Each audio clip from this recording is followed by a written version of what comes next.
सभी को नमस्ते मेरे प्यारे सभी बच्चों।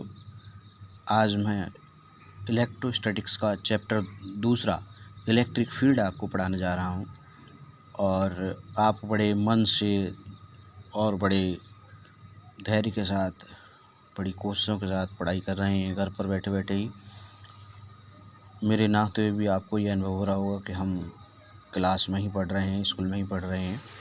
तो आज का इलेक्ट्रोस्टैटिक्स का यूनिट का दूसरा चैप्टर है इलेक्ट्रिक फील्ड। सबसे पहला टॉपिक है आपका इलेक्ट्रिक फील्ड। तो इलेक्ट्रिक फील्ड जो होता है वो space around an electric charge और एक ग्रुप ऑफ चार्जेस होता है।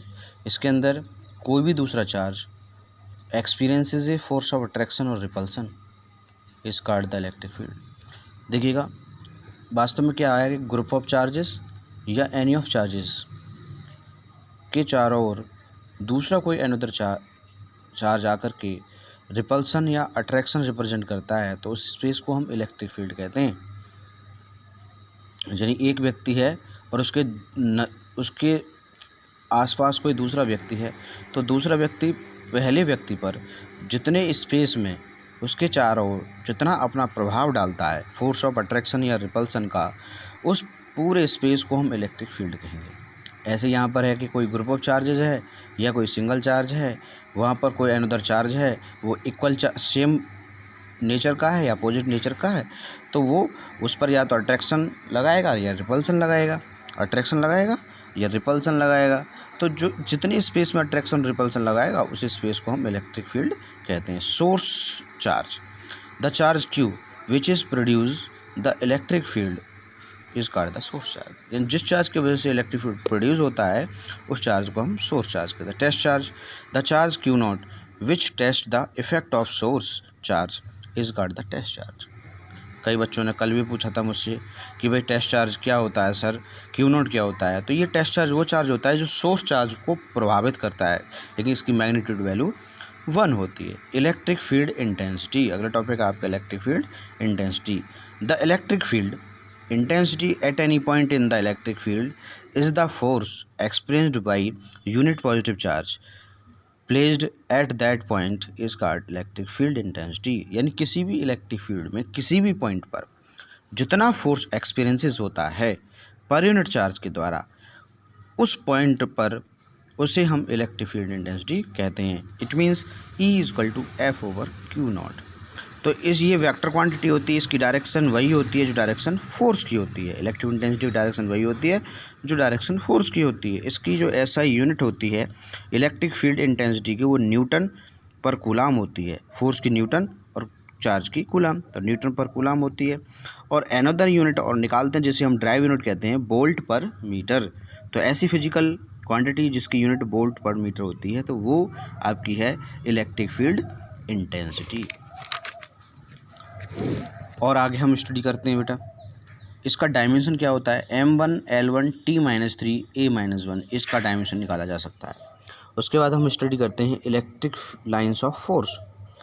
तो electric lines of force imaginary lines होती हैं, इमेजनरी पाथ होता है जो स्ट्रेट हो सकता है, कर्व हो सकता है, टेंजेंट होता है, जो क्या करता है इलेक्ट्रिक फील्ड की डायरेक्शन को बताता है, इलेक्ट्रिक फील्ड इंटेंसिटी की डायरेक्शन को बताता है किसी भी पॉइंट पर। जैसे P पॉइंट पर इलेक्ट्रिक फील्ड डायरेक्शन बता रहा है, Q पॉइंट पर बता रहा है इलेक्ट्रिक डायरेक्शन, R पॉइंट पर बता रहा है electric intensity direction. Representation of electric lines of force, यानी इलेक्ट्रिक फील्ड लाइंस क्या होती हैं, कैसे रिप्रेजेंट की जा सकती हैं। Lines of force due to single point charge, single point charge के द्वारा इलेक्ट्रिक फील्ड लाइंस कैसे प्रोड्यूस कर सकते हैं। जैसे ये सिंगल पॉजिटिव चार्ज है तो electric field lines radially outward बनेंगी, यानी चारों तरफ बाहर की तरफ निकल जाएंगी। यदि नेगेटिव चार्ज है तो इनवर्ड बनेंगी, यानी कि इनकी डायरेक्शन अंदर की तरफ होगी। Electric field lines due to a 2 point charge, यदि 2 पॉइंट चार्जेस हैं, एक प्लस का है और एक माइनस का है, तो देखो इलेक्ट्रिक फील्ड लाइंस प्लस से माइनस की ओर चलना शुरू कर देंगी। इलेक्ट्रिक फील्ड लाइंस प्लस से माइनस की ओर चलना शुरू कर देंगी, ठीक है। और यहाँ आउटवर्ड हो गई, यहाँ इनवर्ड हो गई। तो इलेक्ट्रिक फील्ड लाइंस की जो स्ट्रक्चर है वो इस तरीके बन जाएगी। इसका मतलब हुआ कि इलेक्ट्रिक फील्ड लाइंस जो होंगी वो एक रबर बैंड की तरह काम करेंगी। यदि 2 चार्ज हैं तो रबर बैंड की तरह काम करेंगे और tense construct lengthwise or which shows that opposite charge attract each other। और यहाँ पर ये रिप्रेजेंट कर रही हैं कि ये इसका मतलब है कि दो यदि अपोजिट चार्जेस हैं यानी अनलाइक चार्जेस हैं तो वहाँ पर फोर्स ऑफ अट्रैक्शन को रिप्रेजेंट करती हैं।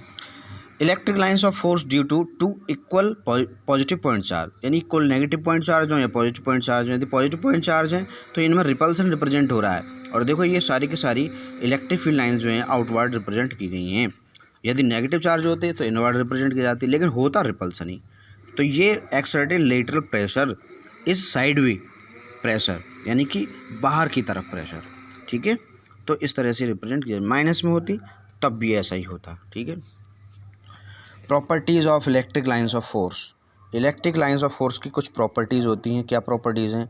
These lines of force start from the positive charge and at the negative charge. अभी बताया था आपको जब रिप्रेजेंटेशन दी थी इलेक्ट्रिक लाइन्स ऑफ फोर्स की या इलेक्ट्रिक फील्ड लाइन्स की, तो हमेशा हमने देखा था इलेक्ट्रिक जो लाइन्स ऑफ फोर्स हैं या इलेक्ट्रिक फील्ड लाइन्स हैं वो स्टार्ट जो होती हैं पॉजिटिव एंड से होती हैं और उनका जो एंड होता है वो नेगेटिव एंड पर होता है। The lines of force do not pass through a conductor, यानी ये इलेक्ट्रिक फील्ड लाइन्स जो हैं कंडक्टर से पास नहीं हो पाती। क्यों नहीं हो पाती? क्योंकि कंडक्टर के अंदर इलेक्ट्रिक फील्ड जीरो होता है। The lines of force never intersect to each other, एक दूसरे काट नहीं सकते हैं।